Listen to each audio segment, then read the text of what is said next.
This isn't a drama channel, this isn't a news channel, but one of my favorite Christian YouTubers from back in the day just announced that he's no longer a Christian, which has sparked up all kinds of emotions in me, so I wanted to talk about it. So, let's cut to the chase.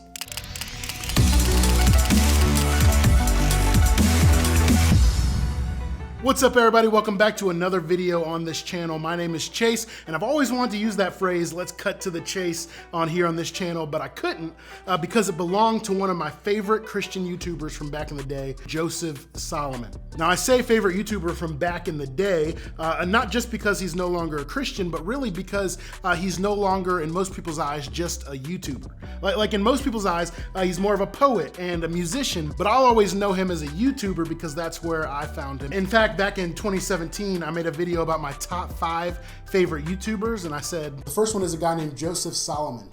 And Joseph Solomon is actually a singer, but he has a lot of vlogs on his channel. He talks about Christianity, shares his faith in a really raw and open way. And so I show that not to make this about me, but to show that I'm not just some guy trying to get clicks off his name. I've been rocking with this guy for a while now. I actually used to try and copy the style of his videos and match those with my videos a little bit. And so I've gone back and forth on whether or not I even want to make this video at all, because number one, I don't want to come across as just bashing another black creator on this platform. Like, I'm not trying to make everything about race, but as black creators in this space, even though there's a huge difference in the size of our audience, I get that. I'm not putting myself on the same level as him, but as black creators in general, like, we should be building each other up, not tearing each other down. But also, because black or white, I don't want to come across as just kicking a man while he's down. I don't want this video to come across as me just piling on the backlash. But as much as I benefited from his channel early on, and I wish him the best in his musical career moving forward and all of that, this video is not directed towards Joe himself. Like, I don't even know him at all personally. I mean, he liked my tweet once on Twitter 3 years ago, so, you know, that means we're best friends on the internet now. But no, seriously, I don't know him, and so I'm not making this video to address him, but I'm making this video for those like myself who've seen Christian leaders and Christian celebrities even, or just people who we were majorly influenced by in our faith turn from faith. I'll let Joseph Solomon tell you in his own words what's going on. I'm not a Christian. Maybe I'll explain that further at some point on a podcast or something, but I'm really in no rush. I figured I'd at least just set context for any inquiring minds so y'all can choose for yourselves how to move around me henceforth.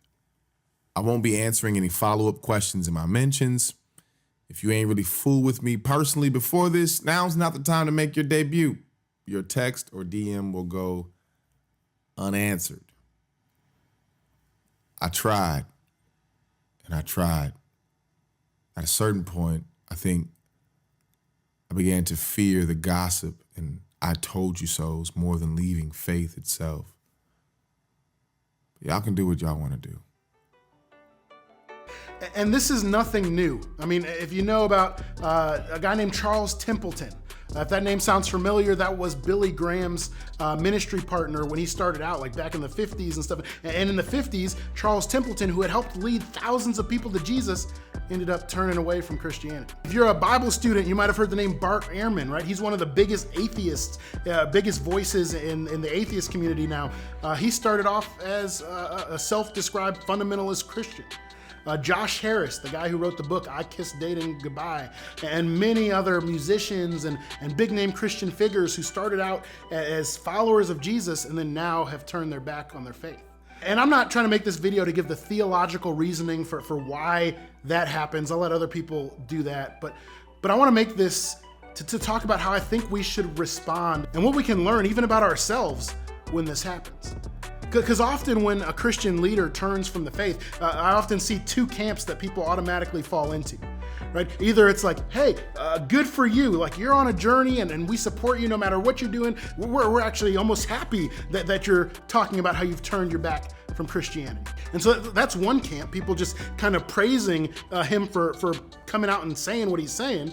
And then on the other hand, there's this camp of like just oh well, like we're completely done with you. So there's these two camps of like, hey, we're glad that you've made this announcement. And then there's this other camp of like, all right, we're completely done with you. All of your other work is now void.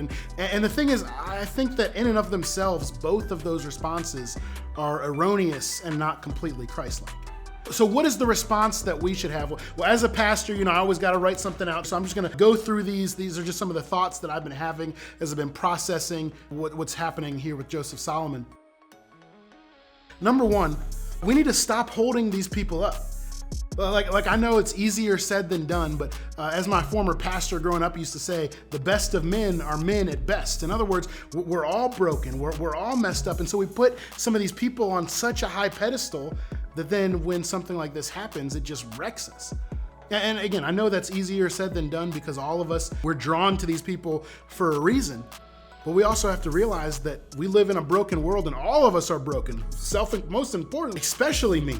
And so we shouldn't be shocked and just baffled when this happens because we're following broken people already. If you listen to Joseph Solomon's podcast that he put out when he's talking about this, like he clearly knows that and he's wrestling with this himself, which leads to the next point, and that's don't let their departure nullify the truths that they spoke. Okay, like this is a guy who had a show on YouTube called Chase God TV. That's why he said cut to the chase. I was always kind of jealous of it because my name's Chase, so I would have loved to come up with Chase God TV. But in those videos, he spoke so much truth. I know that he doesn't now believe that that's truth, but we can't let the fact that he's turned away from Christianity allow us to think that what he was talking about then is no longer true.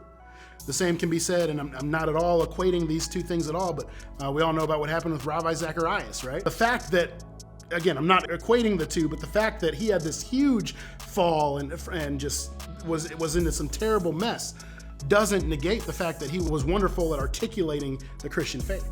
Like he might not have believed what he was saying, and we can say that because of his actions. But that doesn't mean that the truths that he was able to articulate are no longer truth. Again, I've said it 3 times already. I'm not equating Joseph Solomon and Rabbi Zacharias.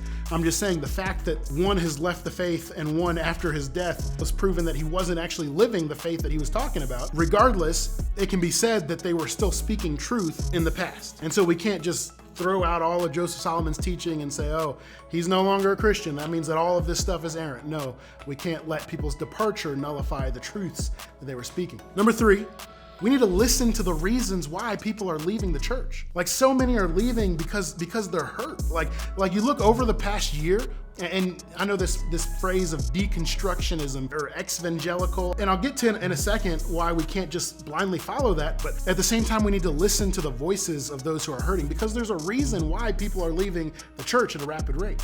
Whether it's because abuse has been covered up, whether it's because those who have come out and tried to speak about their abuse have been shamed, whether it's because people are taking the words in the Bible and twisting them and as a result coming up with certain toxic branches of theology, whatever it might be. We need to listen to those who are leaving so that we, pastors, anybody else in the church can start to not change what we believe, but begin to act and live in a way that won't cause people to leave in such a rapid way. And we'll start to call out injustice and call out when people are hurt and all of that. So we need to listen to those. So if you haven't already, I'd encourage you to listen to the podcast Joseph Solomon put out. I'll link to it in the description. It's about 45 minutes. But he talks about wrestling with his faith as he ultimately concluded to leave it. But he gives a lot of reasons that I think we as a church can step up and try and change so that there aren't as many more Joseph Solomons to follow after. We got to call it what it is, though. Like, we listen to those who are hurting, but we have to call it what it is. Pastor Eric Mason, he's a church planner in Philadelphia and just an awesome guy. He said this on Twitter: a lot of young people who grew up in the church are going through a crisis. Deconstructing my faith is something I hear a ton. Part of it is understandable. On the other hand, some of it is apostasy. The more unrecognizable the church is to the Bible, the more this will happen. The end of that is huge. The more the church acts like an entity that's not like the church that's described in the Bible, the more and more this is going to happen. That's why we need to actually listen to those who are leaving. But at the same time, like he says, part of it is understandable, but it's also apostasy. And so we have to call it what it is. Like when people turn their back on Christianity, it's not just a part of their faith journey, but no, they're actually committing apostasy. And I know we don't like to talk about that. And again, I'm not trying to kick a man while he's down. I'm not trying to make him feel bad. This isn't for Joseph Solomon, but this is for anybody who's kind of teetering on the edge. This isn't just something that we take lightly. Like, oh, I'm just going to turn from Christianity as just another step on my personal faith journey. We do listen to people's vulnerability, but people's vulnerability can't necessarily lead us to validating their solution, if that solution is leaving the church completely. And so there has to be a line in the sand where we say, yes, you can wrestle with this. Yes, we as pastors or we as other people in the church, we want to wrestle through this with you. But turning your back on the church completely is not an acceptable answer. And so we can't just sit here and say, oh, it is what it is. You know, we're just, they left the church. That's all right. No, this is a line in the sand moment. And I think this tweet by Eric Mason helps out with that. And I know some people might say, well, that's the kind of attitude that leads people to leaving the church in the first place. Well, the reality is that Jesus talked about that when he was walking on earth, right? That the road to following him is narrow. Like if being a Christian was easy, then everybody would be a Christian. Right? But no, it's difficult, and we have to wrestle with truths. But the answer is not just leaving the faith completely. One of my favorite hymns that's usually only sung around Easter time. It's called "O Sacred Head Now Wounded," and the last line, it just gets me every time, because what it says is, "Oh, make me thine forever, and should I fainting be, Lord, let me never, never outlive my love for thee." I'm not gonna start preaching here, but that just hits me every time, because that's what we're seeing so much of. People who seem to be on fire for Jesus, and then they grow up and grow out of their faith. And so that's been my prayer over and over. Lord, let me not outlive my faith for you.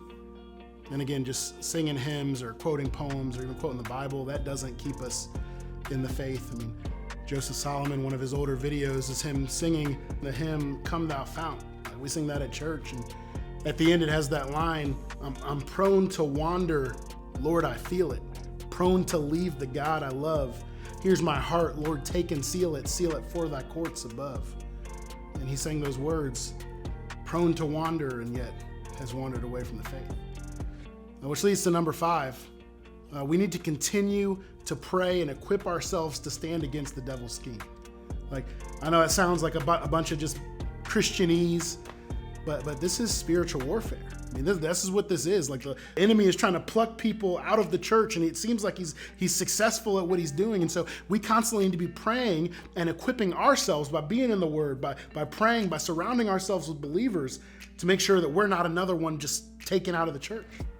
I'm not saying you can lose your salvation, but we need to be making sure that we're secure in Christ, or else we're just going to be like, the seeds in the parable that seem to be bearing fruit for a little bit, seem to be poking up out of the ground, and then we're choked out by the weeds.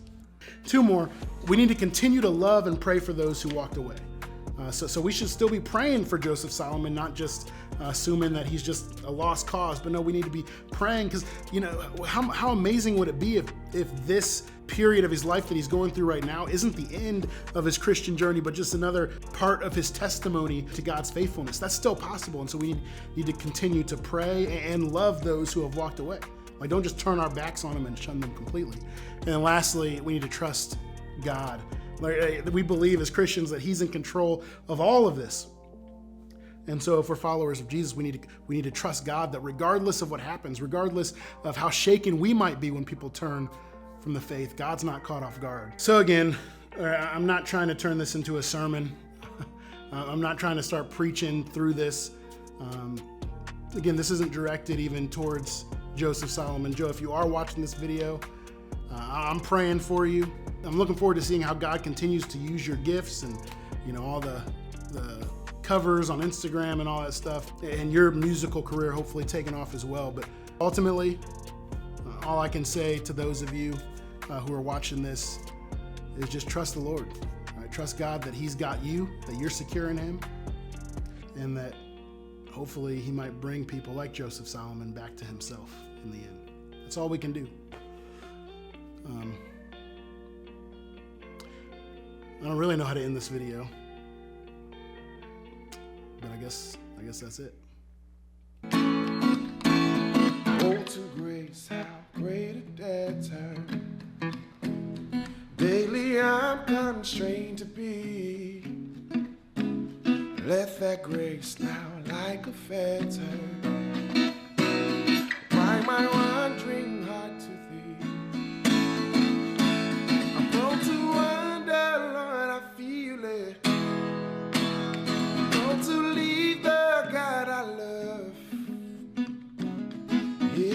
heart, oh, take and seal it. Seal it for thy courts above. Come to wonder, Lord, I feel it. Come to lead the God I love.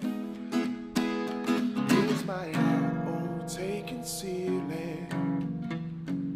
Seal it for thy courts above.